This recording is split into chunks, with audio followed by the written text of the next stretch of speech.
Trump and Hillary, you have two unelectable candidates. One of them has a 65% negative, the other has a 55% negative. You don't get presidential candidates with more than the mid-40s as negatives. And that's at the start of the general election campaign. Newsmax TV political analyst Dick Morris during our America Votes coverage last night spelling out trouble for Donald Trump and Hillary Clinton in terms of a lack of favorability in their ratings. And of course, that could carry consequences for the two frontrunners. But despite their high unfavorables, Donald Trump and Mrs. Clinton won their home state of New York in last night's primary. So when you get right down to it, just how unelectable are these two?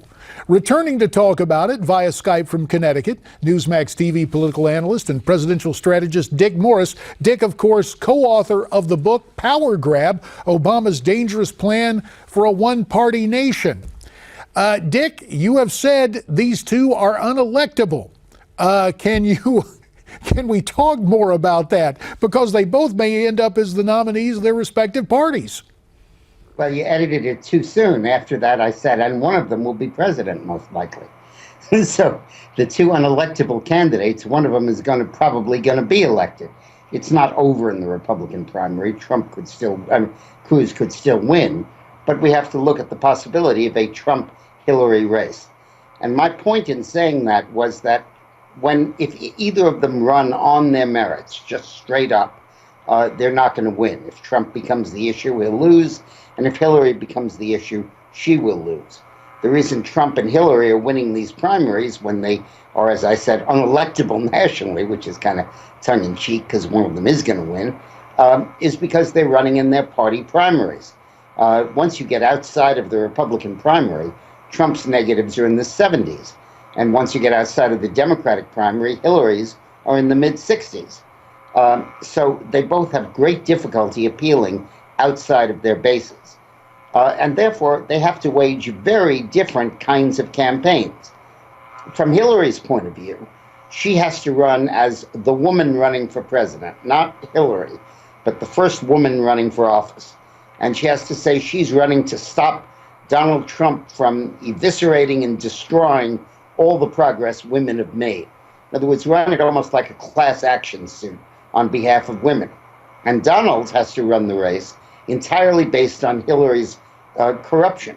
I think he should say to Hillary, the issue isn't, are you going to go to the White House or not, but why haven't you gone to jail?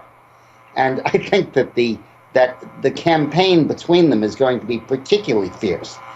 Sanders has waged a gentlemanly campaign against Hillary, not mentioning emails or Benghazi and scarcely mentioning the speaking fees and nothing about the quid pro quo with the State Department.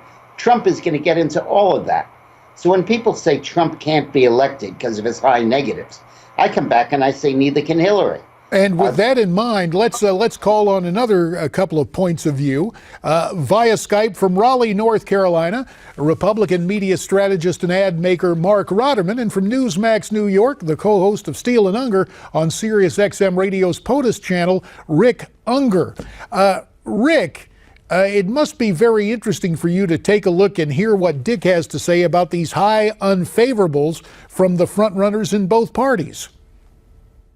No, actually, I think Dick has this exactly right. You cannot get around the fact that, they both have not only high negatives, they have the highest negatives ever of anybody running for president. If there weren't a Trump, Hillary would win that contest. Happens that Trump's are just a little bit worse. It's going to be the ultimate hold your nose election. Nobody really likes anybody who's probably going to end up being the candidates of the two parties. Well, let me turn to Mark Rotterman, and I classified this last night as somebody saying, you stink, and the other candidate going, oh yeah, well, you stink worse. With that kind of race, Mark, how do you turn it around, or does it just go to the exponential degree? Well, I think Hillary's not a very good candidate. I think that Trump has the ability to become a better candidate, and we're seeing it now with Paul Manafort on board. I do think it's going to be the last man or last woman standing, but I don't think Hillary will ever play down south.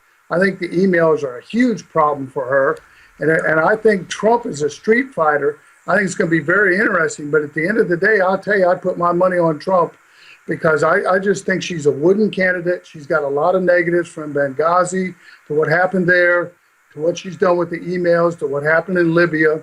So, and I just don't, I think this is a blue collar revolt right now, and they're not going to buy into a third term Obama term. And that's what she represents, in my view. Let me get back to Dick Morris. About a minute remains, Dick. And you know, last night in the wake of Trump's victory speech, the media saying, gee, he sounds more presidential. Do you agree that we saw a change in tone last night? And do you think he will go into a more, quote, presidential posture for the rest of this campaign? Well, he might for the next month or two or three, because he's trying to snuff out the opposition and not to have anybody go crazy that he's going to win and pull out all the stops to try to stop him. So a kinder, gentler Trump will probably emerge. But after he gets the nomination, it'll be slash and burn against Hillary, and Hillary will be slash and burn against him. The only way either of these people can be elected is by making the other person the issue. And Rick Ungar, very quickly to you, the sobriquet Crooked Hillary. Can Donald Trump use that to great advantage? About 20 seconds, Rick.